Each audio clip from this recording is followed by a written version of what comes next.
This may be, well, the hardest thing about making this portable writing desk, circa 1810 by Thomas Seymour in Boston. And what I mean is making these turrets, the circular pieces here that hold the tambour track, is difficult and tedious. I've got here the template for this turret, and it shows where the groove will be for the tambour coming around like this. But there's a cutout in the bottom here. I didn't actually take it away on the template here, but you can see here where I've created a rabbet down here, and that's where the side of the desk has a curved opening, and this will sit down into that opening and glued all along this surface. Then there'll be a glue block that with some screws that hold this, fasten it more rigorously to the side. Now, I'm in the process now of cutting that rabbet. I've done it on this turret. Now I'm on the other turret. You have to reverse the template when using it here to mark up this turret. And so I've got to clear out a 3/16 deep rabbet here. That's 3/16 deep, and it goes to this line here, a little cut line.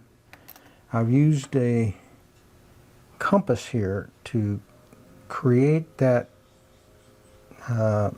border of where that gets removed.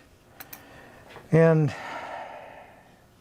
the way I've been doing this is to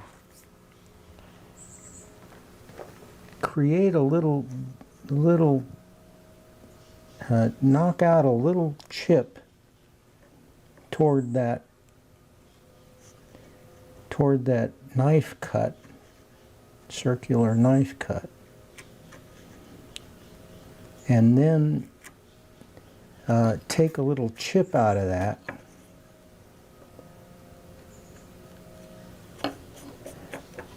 then I can get my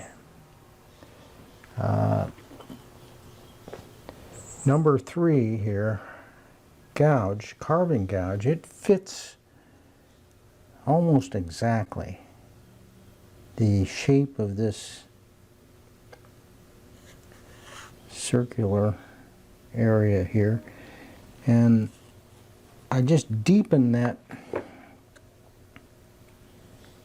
cut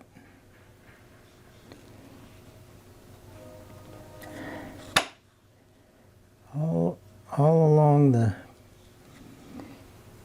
border here. And since there is a bevel on the back of the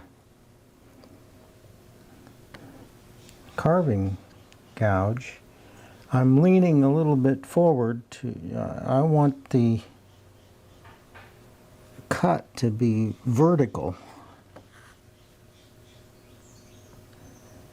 So now that I have a little bit of a deeper groove,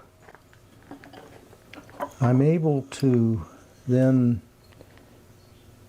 knock out a little bit bigger chip and work that out. Get this a little bit deeper along this face, inner face, and then the next thing I do, well, here's some work that I didn't explain yet.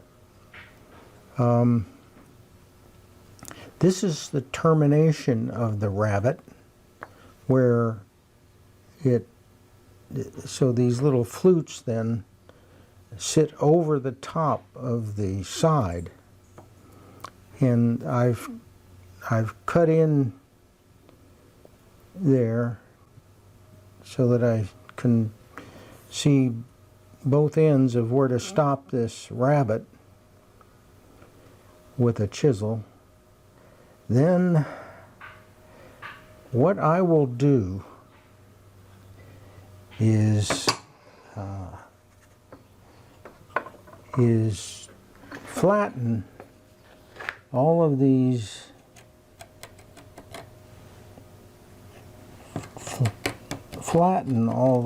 flutes here, including that little piece there, and I'll just get that flattened. That's only down a 1/16 or so then, so there's quite a bit more that has to come out. What I'm doing then as a next step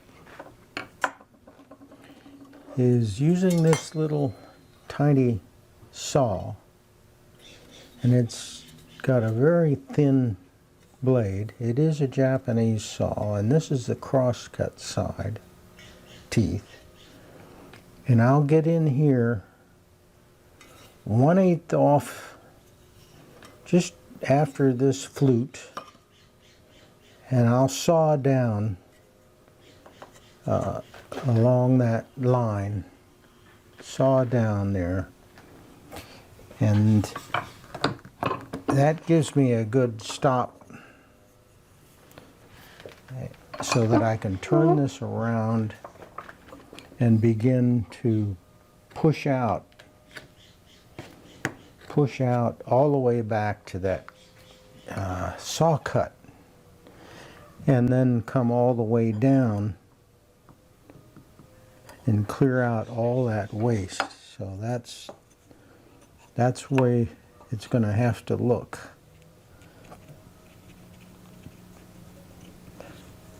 It's a tedious process, and I don't want to make a mistake because it took a while to turn this. I don't want to have to make another one.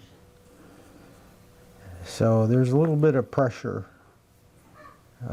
to do it right the first time.